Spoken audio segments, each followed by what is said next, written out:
So then Adley comes back, and we went on one show together, and I figured, here's Thompson sitting there with $20 million. Nobody's laying a glove on him. Mm-hmm. If Adley and I go at each other, we're going to, one of us, whoever's left, is going to be in shreds, and it's going to be a 51-49 deal, and we're going to be broke, and he'll have $20 million and what have you. So I said, that doesn't make much sense. So I tried the one show, and I'm trying to do the Marcus of Queensberry, and Axelrod has got feeding Stevenson lines that are just clobbering me, Mm-hmm. So I can't do that anymore. So there was the Sun Times debate was coming up, and that was going to be sold out, 1,200 people, et cetera, et cetera. So I decided that if I did that, there was no going back. If I went after Adley like I had to, you couldn't, you're not going to put Humpty Dumpty back together again, Right. And even if I win, Thompson's still sitting there, and so it doesn't make any sense. I like being Attorney General. I still, could be Attorney General, and so I decided that I would step back, which was a terrible decision to make. So I called the publisher of I called Deadman, I guess that's who I talked to.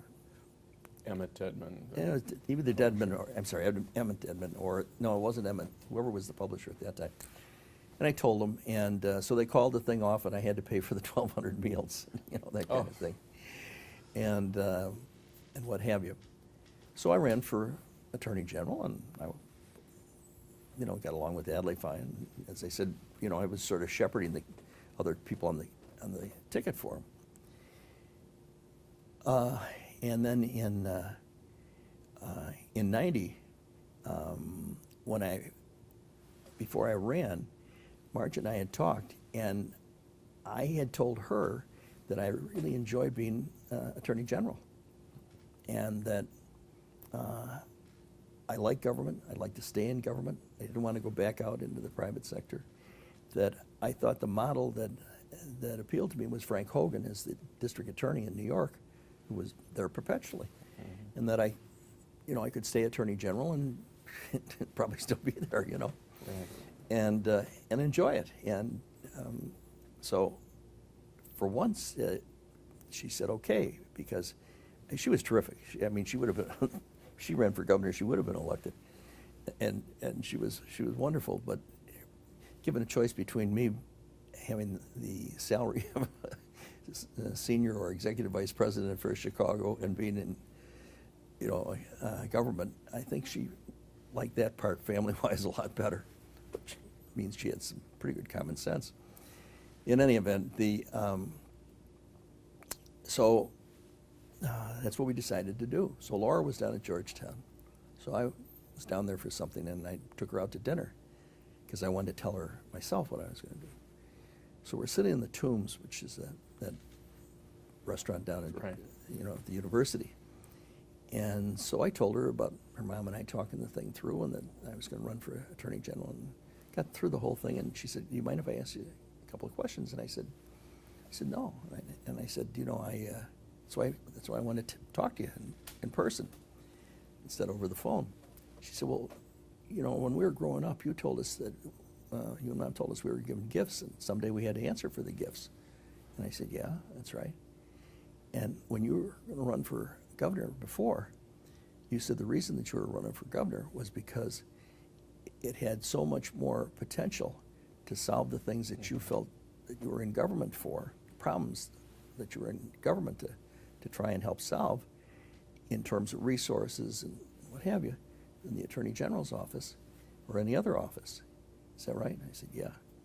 She said, "Well, Dad, when it comes time and the Lord asks you the question about everybody wanted you to run, and you had the skills, and the office had the resources about the things that you said were the most important. How are you going to explain that you didn't have the courage to run and ran instead for Attorney General?" Gosh. Well, if you've ever been shot in the middle of your forehead, that must be how it felt. So I went outside, and I took my cell phone out, and I called Marge, and I said, "Busted." we're busted. I said, all those conversations and everything else, and I told her, and word for word, Laura just took everything that we had told her and told the rest of the kids. I couldn't disagree, at all. And I said, so I told Martin, I said, we're running for governor. So that's how I ran for governor. So just to, that thing was quite an experience. Talk about if you want to, but one of the things that was interesting is that a couple of years ago I was talking to Jim Thompson, and we've always gotten along pretty well. We were sort of the two guys that were growing up at the Right. same time. He tried to frame me when I was running with Paul Simon and with the IRS and a few other things, but that's another story for another time. In any event, he said that,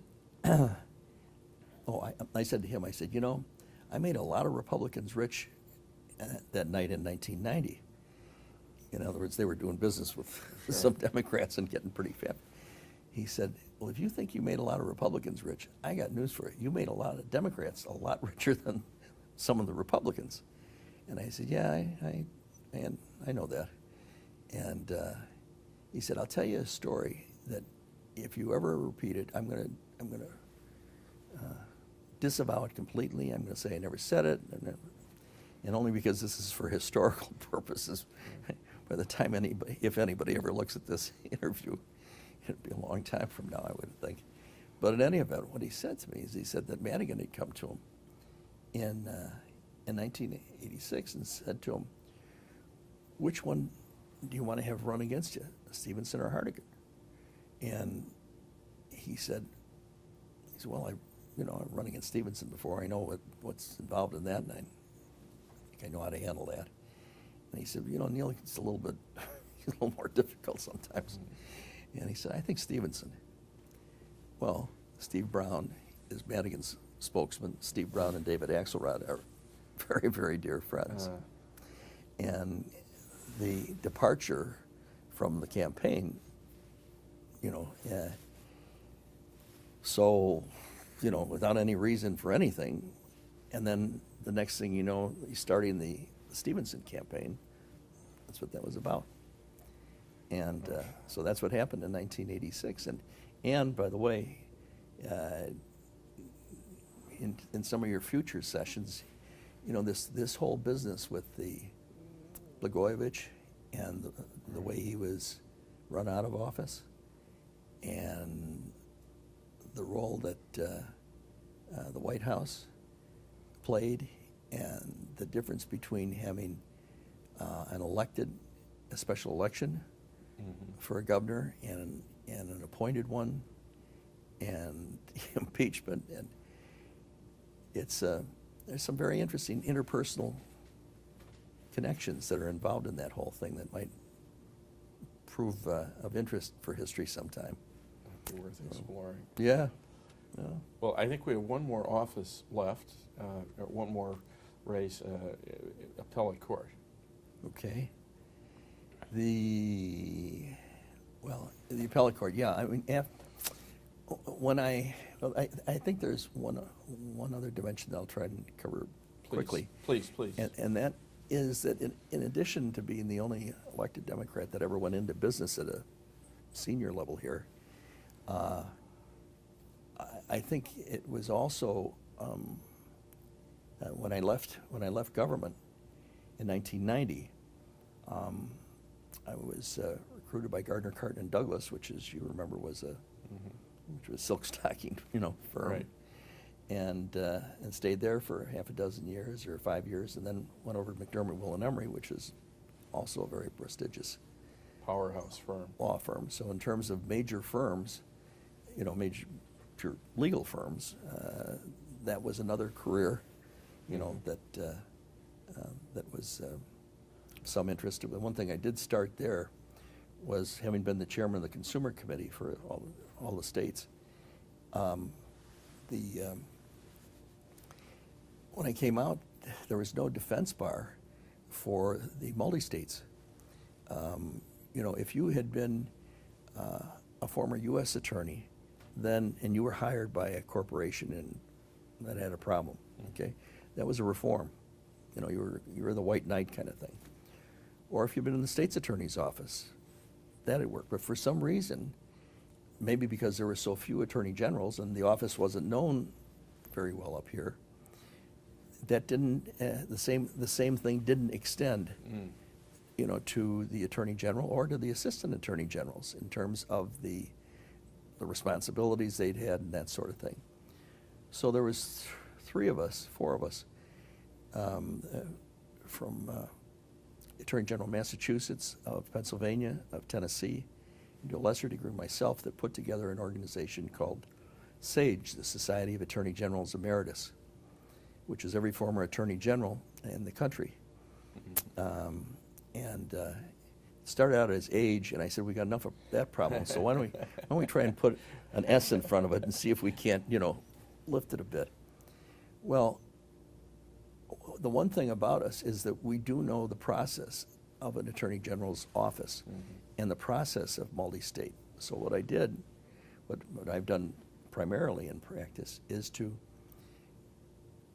when companies are contacted by the attorney general's office for a multi-state activity, if I think the company's legitimate, and I'll do a due diligence, then what I'll do is I'll put together a team of former attorney generals for representation, because just like, you know, when we talked earlier about the idea of being in government and government and business talking past each other, you know, well, it's the same thing here. In many instances, the corporation is certainly willing to do what the government wants them to do. The government might not know that because they might be talking to people in the corporation, you know, or these guys might be describing it differently or whatever, right? So I thought that there was a way that you could, in effect, you know, sort of go to the solicitor kind of idea, and the British is counseling more, you know. And so, you know, the clients that I've taken, I take them up to litigation. If they decide to go to litigation and only one has, then they're on their own. I'm not going to sue an attorney general's office. And that one, by the way, got really clobbered by the attorney general of Connecticut. But I think what you can do is you can, by understanding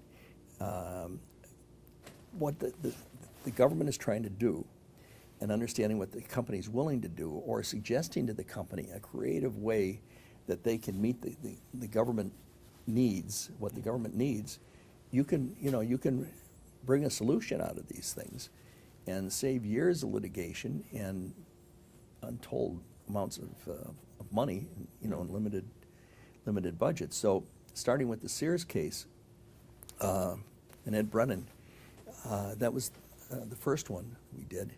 I mean, Sears was, you know, God, mother the flag and apple pie. I mean, you know, and Ed Brennan was as legitimate a person as I've ever represented. Right. And as it turned out, the people in California who were leading the charge had tried to contact him through his corporate office, and the message never came through that he was not being well represented. The general counsel had picked out a corporate law firm. The corporate lawyers were, you know, handling it backwards. I mean, there's nothing worse than being in government and having some guy or gal committed to say, well, if you were a real lawyer, you wouldn't be in government. You'd be in a good firm like ours, you know, that kind. But that kind of stuff does go on, you know. Yeah.